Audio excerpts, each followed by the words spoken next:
I'm going to bring them in one by one. We got Joe, aka Graphics Joker. Hello. We got Andrew Hermida. Hi. And fortunately, we got Dave Maggio. God damn it. Hi. I don't get it. Thank you guys for all being here. You guys are all talented artists, and you guys have done some great artwork over the years when it comes to the Mets and the Mets brand. I'm gonna ask you guys, like, when did you all start, like, deciding that, hey, I love the Mets. I want to start drawing, the Mets. Was it just like something that you thought of doing it, or just did it come naturally? So, since we've never had Herm on before, I'm going to go with you first, Herm. Yes, thank you for having me. To answer that question, my first professional job out of college, I was working as a graphic designer, like in an office setting, and I could finish my work pretty quickly because it was like for a chain of like retail clothing stores. So it was like socks, $1, and I made those kinds of signs. The reason I bring that up is I would finish my work so early, so I had all this time to do, and to look busy, I would draw Mr. Met. And it was just like, just a cool project I made up on my own in order to just hone my skills a bit. And then it just kept at there. And then I met lots of other fun Mets themed artists, and we had this happy little family. Yeah, the stuff that you've done is awesome. You also just, like, during the game, you'll start drawing like what the scene is around you, right?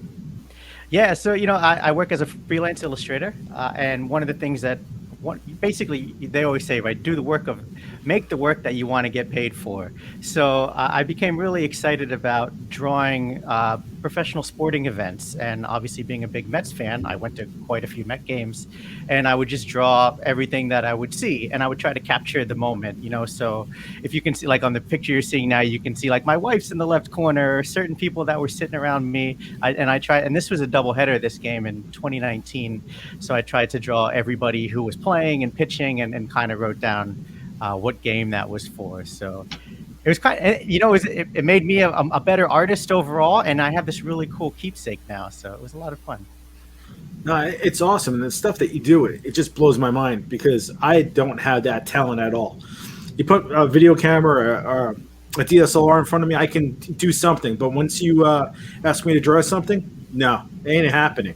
And I'm very jealous of you guys for being able to do stuff like that. Like the stuff that Graphics Joker has done, with the cartoon illustrations. They've been amazing. And like they've gone onto like TV shows and, blogs and podcasts and stuff. And it's just some amazing stuff. And tattoos. And tattoos. But like this one, I nice little transition with Herm with Mr. Met and Syndergaard with Mr. Met. Giving him a noogie. Yeah. So, Joe, like, when did you start doing this kind of stuff where you're like, you know what, I want to draw, one of my favorite teams?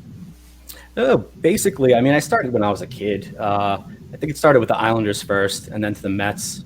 And then in '86, I started doing a little more, pencil drawings, oil paintings. It really started with the oil paintings before the cartoons. And then in 2015, it really took off with the Harvey Dark Knight cartoon that I did. And I noticed that it was getting more attention for the cartoons than the oil paintings, so I started pivoting that way more. And then people started requesting, other players, and the whole Marvel and the superheroes thing took off. I really, 2015, 2016 really, I think would say with the Mets art, that's when it really took it to another level. This is one of your oil paintings? Yeah, that's a Noah Syndergaard I did a few years ago, and actually my nephew owns it now. He loves Noah. So. It's amazing. That's like a gorgeous piece of art right there, And I think you need to push that a little more than just your cartoons. People need to know about this. Yeah, no, absolutely. I enjoy oil painting. I have a studio in Roslyn. I teach kids oil painting during the week part-time. I really enjoy it. It's just once we had the two girls, our daughters were born, I couldn't really oil paint in the house anymore. So it's been a little more difficult, but I definitely want to continue, get back to it. The cartoons have just taken over because, fans and friends and even family are like, hey, I want a cartoon drawing of me, or do another cartoon. And, so I'm definitely back and forth, here and there, changing it up. And let's go to my buddy Dave. I give him a lot of crap, but he could take it. It's okay. He's a really good guy. He's been with us for a long time with the QBC. He usually does a lot of our 8x10s with our giveaways. He did the Keith Hernandez one for us when we had the luncheon with Keith, and another great talented artist. I'm so lucky to actually know you three guys, So here's one of the paintings that Majo did. Yep. And, that one, yeah, that was the first attempt I did at a full watercolor, because a lot of my stuff is always just black and white. But I just wanted to try it. I always wanted to do oil painting, never really have, and don't have the space to do it just because of the fumes and stuff. And Joe understands the same thing.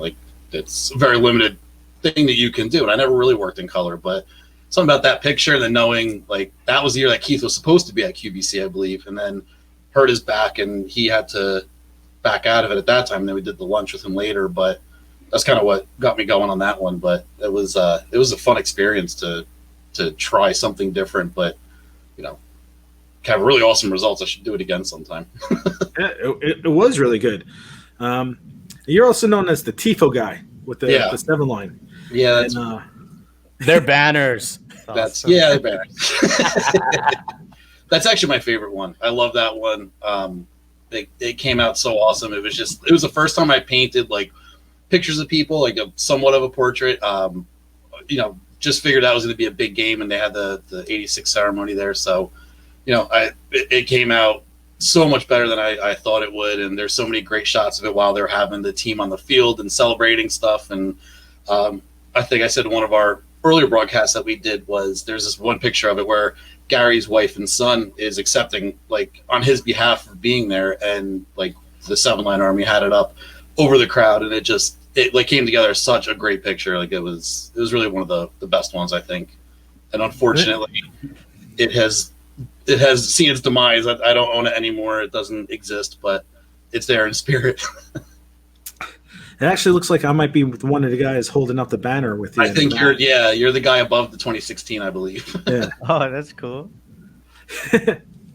So now, have you guys had trouble with any of your artwork when we're doing it? Have you got any cease and desist, even though you weren't trying to sell it, or you're just doing it for fun? I haven't run into that kind of stuff, so people don't understand that how hard you guys work at it, that there's also fine lines that you can do with this stuff.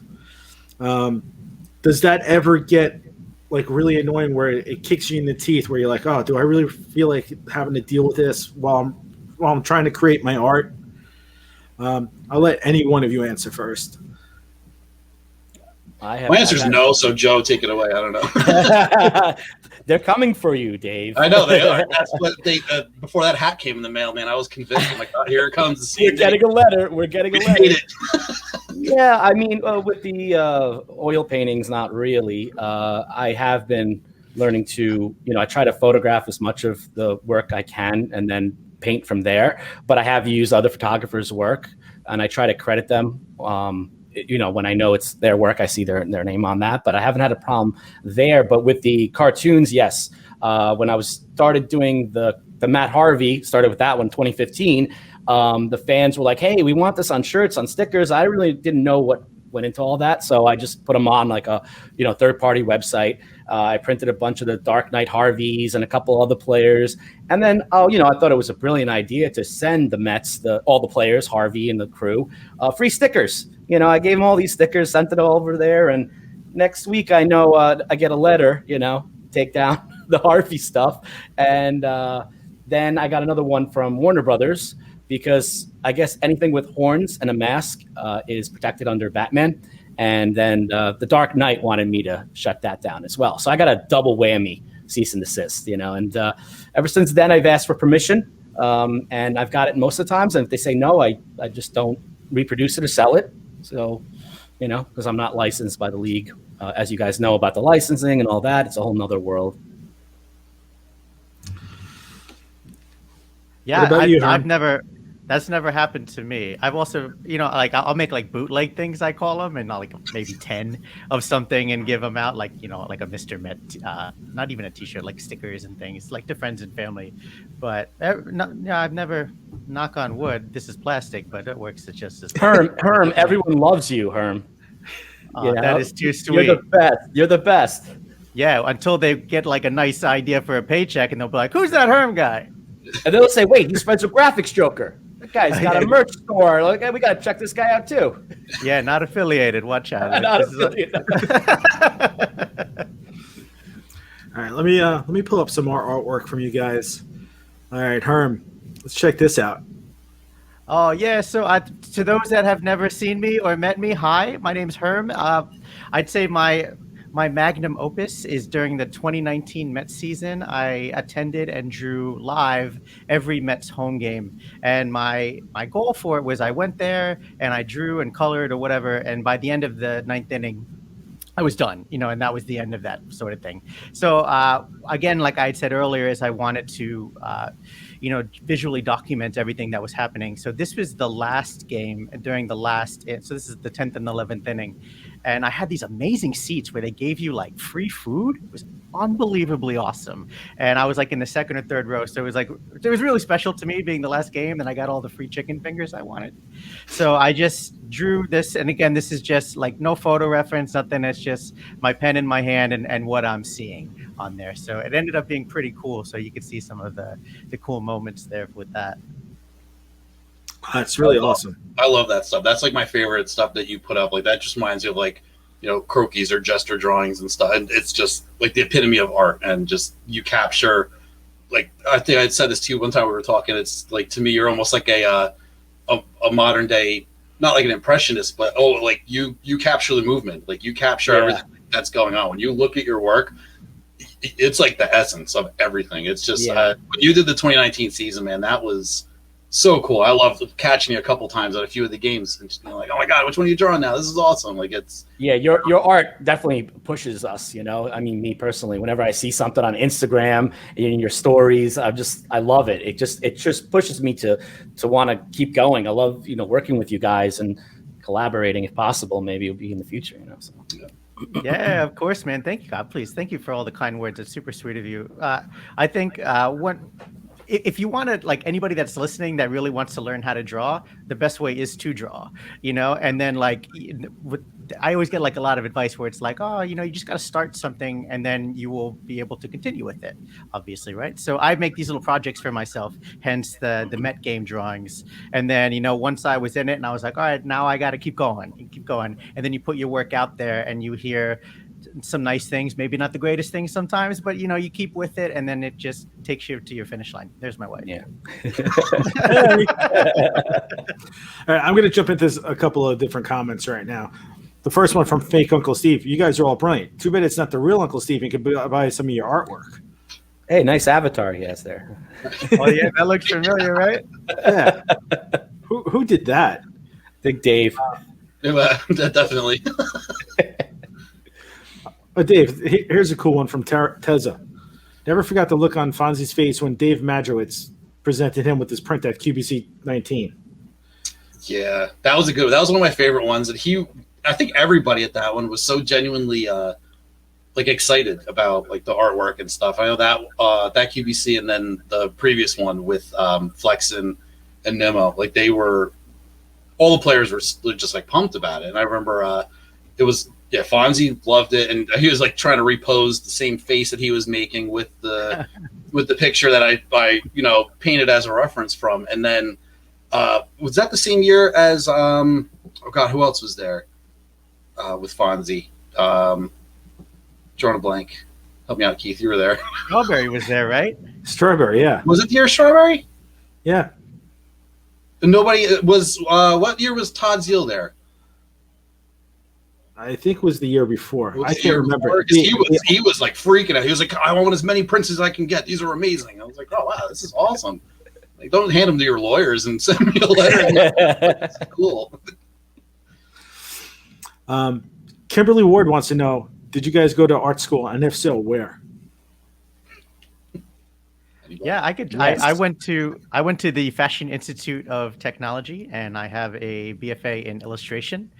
I think art school is cool and it's awesome. And I honestly, I don't think I learned that much from it because I was like, I want to drink beer, and I did that. So, but I would recommend. I did meet some great people and stuff, but post art school, I think is when I really learned how to draw.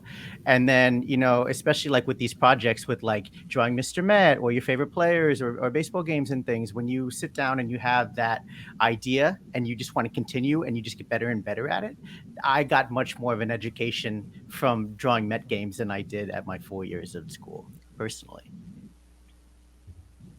Yeah, like one of the last shows you talked about, I went to an all-girls college, but that's for another different story. It was co-ed at night, so it was different. But I was an art major, and focused on art education, really. But Herm's absolutely right. It's almost like they kind of give you some of the tools to do art with and a few techniques here and there, but it really, I think it takes it upon yourself, like, to actually hone those skills and do what you want to do with them and figure out your path and your style on your own. Same thing like through high school, you learn like the basic stuff that you can apply later in life. But, as like, I don't think I really learned anything new other than some things that annoyed me. Like I had a professor that told me I was not allowed to use black paint. I'm like, why? That's true. Why would they sell it? I know, but it's like, all right, don't sell black paint. I'm not going to use it. But it's, and sometimes a teenager or early 20s at the time you hear that and you're just like, no, screw you, and I don't want to listen to you. I'm going to do this myself. But I learned a lot, but I don't think I really started producing stuff that I thoroughly enjoyed until well after college. I started as a kid, Rosin School of Painting on Long Island. And then from there, went to Boston School and Museum of Fine Arts, and was always fine arts and never touched a computer until I graduated. They wouldn't let me. The art professors were like, don't sell out, don't go on the computer, don't be a graphic designer.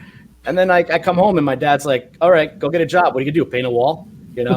So kind of started playing with the computer, went down that path, and but I've always still been painting and drawing, obviously. And I push, like what you guys are saying. If you can see it, you can draw it. Just get a pen, pad. Don't get nervous. Just try it. Have fun, and see where it goes. All right, next question from Captain. Topps has been doing a lot of baseball artist card sets recently. Has any of you been approached by them? No, I have not. That would be awesome. I thought those were really cool.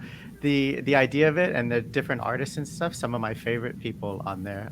Maybe if I had more social media people, I could have a card on there. But not throwing any shade. But I would love to draw one. That'd be super fun.